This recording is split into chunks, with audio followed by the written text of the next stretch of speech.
How important was this result to Italy? They celebrated as though they'd won a World Cup. Yeah, I don't think they were celebrating because of the result as much as it was the performance. This is as good as I've seen Italy play in a very long time, maybe going all the way back to the Euro 2016 game against Spain. To go out there and to see these guys actually take the game to the opposition, to go out there and see that the three-man the midfield with three playmakers actually works, three guys who could actually pass the ball, and the three little guys up front. Now, they created a ton of chances, and some people will go and bemoan the lack of a finisher, but to me, the most difficult thing to do in football is create chances, especially for Italy, especially given the way Italy have been the last 2 years. So this was a positive, this was tremendous positive psychological boost. And at the end, ironically, they got the win off a set piece. But the performance was, by recent standards, exceptional. Cristiano Biraghi, the stoppage time game winner for Italy, as we take a look at Monday's UEFA Nations League schedule. The headliner there, Spain and England. So it's basically two teams for one spot in the Eastern Conference, DC United and the Montreal Impact. There you see DC United has a game in hand. They've got 9 points available. If they get 6, no matter what Montreal does, Black and Red are in Major League Soccer's postseason. Direct question, Ale. Will they make it? Yes, and I've been telling you that for the last month or so, and you as the DC United fans, for some reason, have been doubting that this team will make it. They have created enough momentum to where there is a sense of belief within that locker room, and part of that has to do with Wayne Rooney. Now, they were asking him about pressure situations. Well, he knows pressure situations. That's also what he brings, is the fact that when you're going into this pressure moment, you know that Wayne Rooney is going to play at a certain level, and everybody else knows that he is the focal point. So, look, give the ball to Wayne. Let him make the decisions, and then we run off of him, and from there we're going to score goals. If we defend well, we're going to have an opportunity because we're going to score enough goals to win. For any player, that sense of somebody else is carrying the pressure, and all we have to do is simply make our runs, make our movement, and execute the plays where we need to make them, it makes your job a whole lot easier. And he even corrected himself and said soccer. He called it soccer, I mean. He made that little faux pas that we all still... Well, it's not a faux pas, we'll call it football if we want. And he corrected himself, call it soccer, you've got to love him now. I mean, if I was on the fence...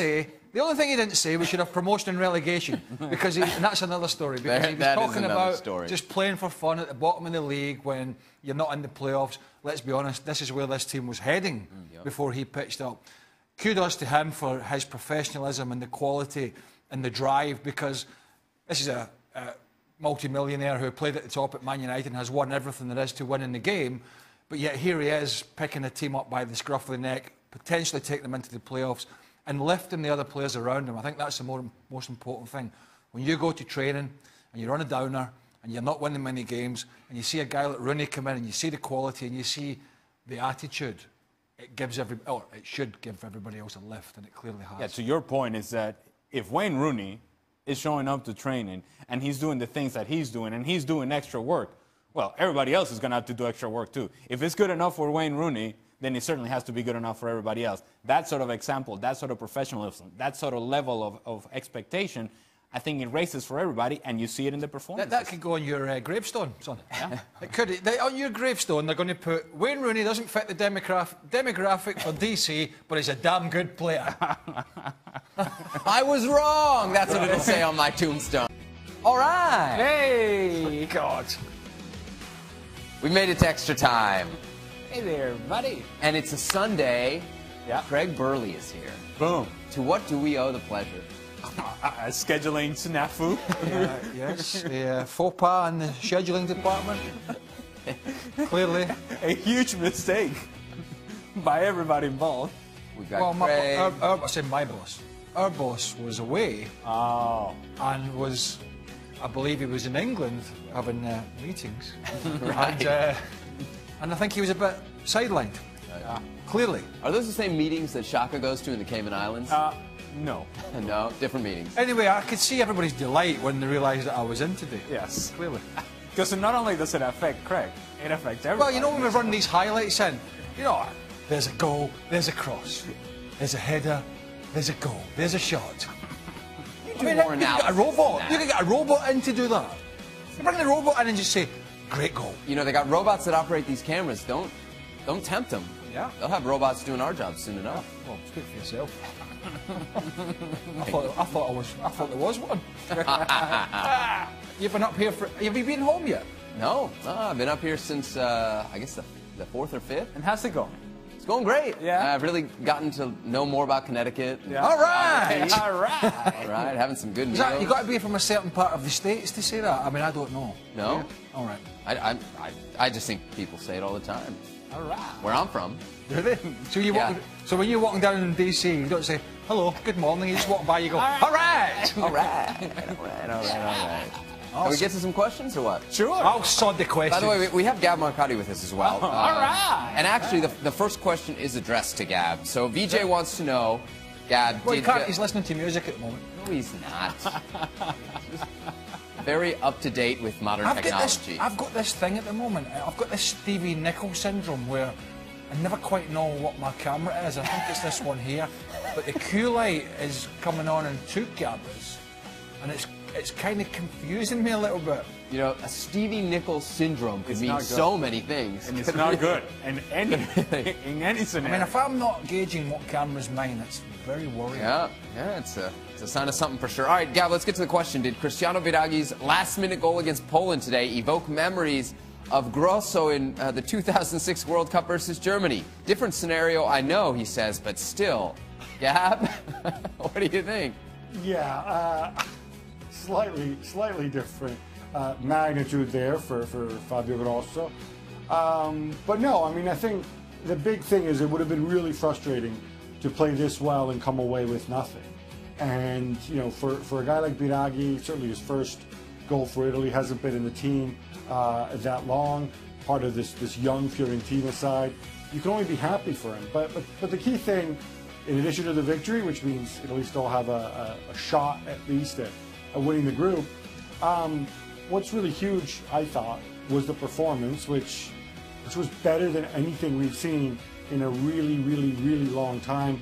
It was also different from when Italy played well in the past. This was Italy playing, you know, trying to play like Spain on a really good day, you know, keeping the ball, moving it around, creating chances. Fun to watch. I smell a hint of desperation there in Gab's voice over Italy. I mean, no, Gab, a bit desperate there, old Gabby boy, about how good this Italy team played against Poland, who are absolutely woeful. No. Well, you know what, Craig, I've been watching them the past 2 years. Yes. They've been absolutely terrible most of the time. I know. Now they were really, really good. That's really good. That's exciting. I looked at the bench, Gab. It excites me. I looked at the bench for Italy. It's worrying, isn't it? It's worrying. Hey, I don't have a problem with the bench. I'm interested with the players on the pitch. They were playing well. They showed personality. They didn't play with fear. They created a ton of chances. This is a brave new world for us. This is not how Italy play. But it's good. It's play fun. with fear against Poland. The new bar for Italian soccer. All right, Sierra wants to know, Joachim Low, to Bayern Munich before the end of the season. Who says no? All right, Gab, you're laughing, so why don't you take this one? Well, no, but what? You're replacing one underachieving coach with another one? I don't think Jogi Löw is going to get sacked unless something really, really bad happens. But more to the point, you know, when you're doing badly as a club, the way Bayern have been of late with Kovac, the answer isn't to go and bring in another guy who's doing badly somewhere else. The answer is either to stick with your guy or to find somebody else who you think can do better. All right, next question comes from Craig, and it's really, I think, more perfectly addressed for Stevie Nicks, but he's not here. Why do you guys focus on Lukaku so much? Kane and other have been struggling this season after a long World Cup as well, but you guys spend time discrediting Lukaku. It's fine to say he doesn't have certain qualities you like to see, but he's no bum. Lukaku?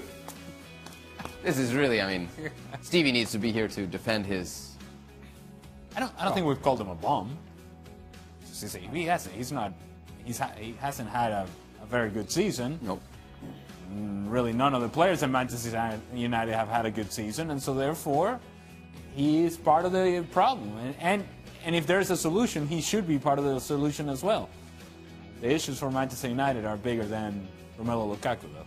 To be fair, our criticisms of Lukaku go back past just well, and also the fact that we talk about Man United more than we talk about Tottenham, because expectations for Man United are always greater, clearly, than Spurs. But we have talked about Harry Kane on this show on a regular basis and given him a lot of credit over the past, but also talked about the fact that he looked sluggish for England at times, and he's looked sluggish at the start of the season, maybe playing a slightly different role with Lucas Moura in the team. So we talk. The trouble is people like this have the old blinkers on and only hear what they want to hear. We do discuss a plethora of other people. All right. You shake your head at that word, didn't you? You like? No, I like. Do you know that. I said a word on here? I used a word on here last week, profligate, and then I was at the golf course the next day, and I got the old nudge from Stevie. What was that word you used? And I was Can you clear that up for me? I was being a bit smart because I only found out that word years ago working with John Champion. Right. And I too had to go and have a little sneak peek. What do we think the over-under is before Stevie tries to use that word in the show? No. No, you don't think he won't go there? No, it shouldn't happen, first of all. And if he tries to, it's not going to work out well. So I just think he's going to stay in his lane. Whatever that lane is. It's a very narrow path. Poor Stevie. You can't help more about himself. walkway. Poor Stevie. When Heung-min Son signed for Tottenham on transfer deadline day, and Gab was over, but he was writing 300 columns at the time. All I'm saying is, we told Stevie, don't try and get the names in the right order. Right. And he said, no, I won't. I won't try it. First thing that came out of his mouth, he had a bash at it. How'd it go? And it went completely wrong. Yeah. At which point, Gabrielli pointed him in the correct direction. So, will they be talking about profligate and profligacy? I think there's a chance. There's a chance. There's a chance. Hey, Gab, Comeback King 3636 says, I miss talking about Mourinho. What? I miss talking about Mourinho. Can you see him becoming the Bayern manager in the near future? What did I just say about Jurgen Löw? No, look, I don't think Mourinho's going to become the Bayern manager in the near future. I think if his time at United ends badly, and right now it's more likely that it will rather than it won't. I think he's going to have to take an intermediate job before he comes back and takes a really big job. I think he's burned too many bridges. Can we finish on a positive? Yeah, sure can. Yeah, your tie's nice. Thank you. Just not with that jacket. Oh, jeez. I thought I had a compliment here to. Oh, you're looking well, son. You're looking well. All right, Matt wants to know, what are your guys' thoughts about the reported sale of Columbus Crew SC? Oh, I'll tell you what, I'm all possibly over this. staying Sundays, in Columbus. I'm all over Sundays. As you can imagine, I was, and I am still incredibly happy about this situation. I've said from day one that Columbus Crew belong in Columbus, that this is a franchise that should be one of the founder members of Major League Soccer, one of the charter members, the foundation of the league. If we're going to evaluate the good things about MLS, we should not forget about the foundation of the league, and Columbus is very much a part of that. Yeah, it's scandalous.